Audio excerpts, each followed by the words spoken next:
But let's talk about the new potential James Bond. And it comes in the form of Aaron Taylor Johnson, which a load of people instantly hear that and they're like, what? What? No. Aaron Taylor Johnson is rubbish. Because you see articles like this that lead with him being in Avengers Age of Ultron, and you go, like, why? That's not, no. That's not what you should be doing, guys. Like, what you should be doing is saying how good he was in Bullet Train. Because everyone that has commented on the video I did where I discussed this, everyone who likes this, everyone who really likes this as a potential, references Bullet Train. Now, it's whether you like that film or not, I don't think that really matters, but him in Bullet Train is fantastic. He's so good. He's so good in that film. So let's just a quick dive into this again, just to sort of recap and cover for those that didn't know. But there's a huge amount of excitement surrounding who will ultimately be chosen to play the next James Bond, with many fans concerned that their top picks, Henry Cavill, Idris Elba, Jamie Dornan, will be aged out by the time the next movie finally begins shooting. A few things to note on that, right? Jamie Dornan, no. Just no. Not at all. Not interested. I don't think anyone's really interested in that individual playing James Bond. Awful decision. Awful speculation. Would be a terrible James Bond, and I'm more than happy just to throw that out there and say it. Idris Elba, unfortunately, will absolutely unequivocally be aged out by that point. And I even think as well, Henry Cavill will be aged out by that point. Henry Cavill's no spring chicken anymore. He's in great shape, but he's not going to continue for the length of time that they want the individual to be playing James Bond for. And I really like Henry Cavill as a pick for James Bond. I think he'd be fantastic. I think, and I always reference it, but I always go back to what's it called? The Man from U.N.C.L.E. What a fantastic sort of test screen, I guess, for James Bond. Brilliant. However, producers Barbara Broccoli and Michael G. Wilson recently said they're looking to find an actor who will commit to the role for the long haul, with the latter later following up by making it clear that they're not planning to cast a considerably younger actor as Daniel Craig's replacement. However, they're looking for someone in their late 20s or more like their early 30s. That is still considerably younger than Daniel Craig. Like, considerably younger. So, all right. But early 30s, I think, is a good pick. So, enter this new rumor, which is Aaron Taylor Johnson. He's 32. They talk about Kraven the Hunter. Sure, whatever. Like, he's got in pretty good shape for that. Sure, fine, whatever. But it's not that matters. It's how he was in Bullet Train. He was incredible in Bullet Train. So funny, slick, sophisticated, really, really believable with the gunplay that was involved in that film. So good. So good. But this is the news anyway, right?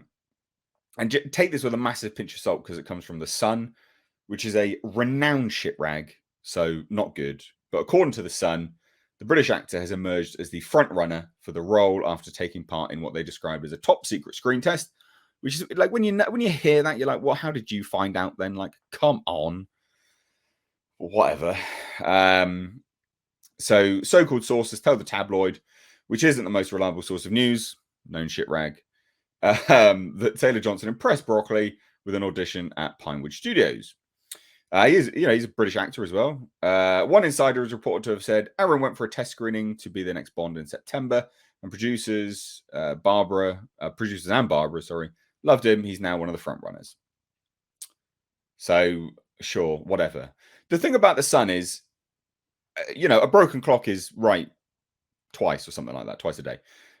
I don't know the saying. But anyway, they have been right in the past. So still take it with a pinch of salt, but they have been right in the past. But he was really, really, really good in Bullet Train. He was very good in Bullet Train. And in terms of him, I guess like rising sort of stardom and power, right? Like he's actually being quite smart about what he's choosing to do. He's gone from,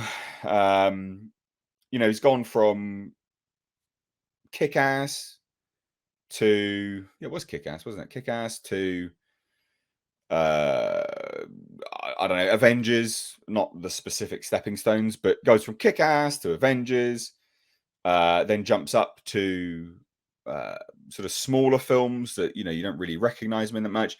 Um he was in Tenet as well. So again, like sort of side characters. So you're still seeing his face around, but he's reshaping himself as a character in the public eye. Because once you play like quite an iconic character in Kick-Ass, you risk being typecast, right? So he's quite smart about it. He's choosing sort of different roles. They're substantially different roles, but he's not necessarily front and center. And that's important. That's really, really good. It's a good way to sort of reshape your image in the public eye. And then again, does Bullet Train, where he is pretty much front and center, and he was pretty much front and center in a lot of the marketing material because he has a really good fight with Brad Pitt. It was in the trailer where he's like, "Oh, do you want anything?" No, I'm all right. And he's obviously a bottle of water.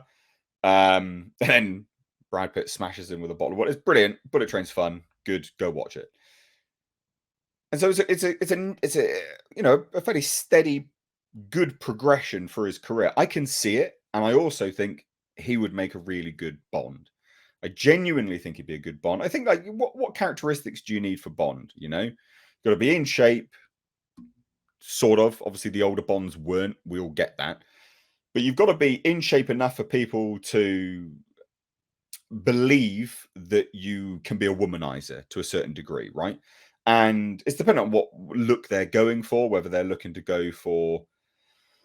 Well, I mean, there's whole different terms of male looks these days, isn't there? But it seems to be with Daniel Craig and things like that they will potentially want to maintain that approach, that sort of masculineness. Anyway, he's that suave.